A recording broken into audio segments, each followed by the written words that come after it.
मातली में पोलियो मुहिम के हवाले से तालक अस्पताल में तकरीब मुनक़िद कई वई, जंहिंमें सूबाई सलाहकार तंज़ीला कमरानी ऐं ॿियनि पिण शिरकत कई। रिपोर्ट कर रहा है अब्दुल रज़ाक पंभर।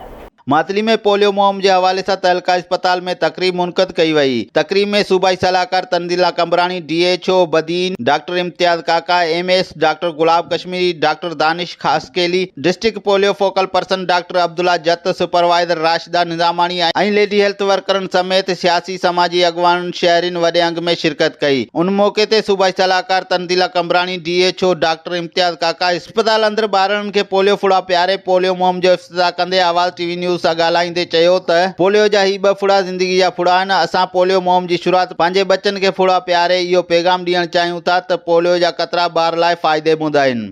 असीं हमेशा पंहिंजनि बच्चनि खां इहो शुरूआत करे इहो ॿुधाईंदा आहियूं त ही फ़ाइदेमंद आहिनि। न सिर्फ़ु असांजी उहा नस्ल जेका मुस्तक़बिल में पाकिस्तान खे संभालण वारी आहे, बल्कि उन्हनि जे लाइ जेके उन्हनि जा माउ ऐं पीउ आहिनि, उन्हनि खे सॼी ज़िंदगी जे ॿार खां बचाइण लाइ। सो महिरबानी करे ज़िंदगी जा 2 फुड़ा पंहिंजे बच्चनि खे ज़रूरु प्यारियो। जेका आहे सो पोलियो कैंपेन 28 तारीख़ खां सॼे पाकिस्तान में शुरू थी रही आहे।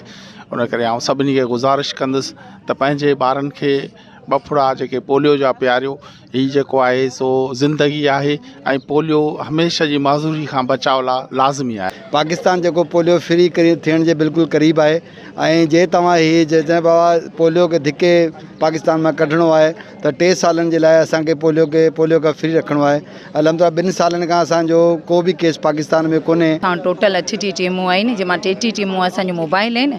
घर घर वञी जेके आहिनि से ॿारनि खे ड्राप्स पीआरनि थियूं ऐं बाक़ी जेके 2 आहिनि असांजी उहे आहिनि ट्रांज़िट पॉइंट ते ऐं 2 असांजूं हिते फिक्स पॉइंट ते आहिनि। हर के माँ पी के इहो ही चवण था चाहियूं तो पोलियो जेको है पंहिंजो प्यारीन, क्योंकि उनका बिहेवियर सही नहीं होता है, तो इस वजह से क्योंकि हम लोग उनकी बच्चों की सेहत के लिए तो आ रहे हैं, तो इसलिए मेरे उनसे यही अर्ज है कि वो प्लीज़ हमारी वर्कर से कोऑपरेट करें। हिननि चयो त 28 फरवरी खां 5 मार्च ताईं हिन पोलियो मुहिम में असांजो साथ ॾेई पंहिंजे 5 सालनि खां नंढनि ॿारनि खे पोलियो जा फुड़ा प्यारे ॿारनि खे हमेशह लाइ मज़दूरी खां बचायो वञे। कैमरामैन एजाज निज़ामानी सां गॾु अब्दुल रज़ाक पंवर, आवाज़ TV न्यूज़, मातली।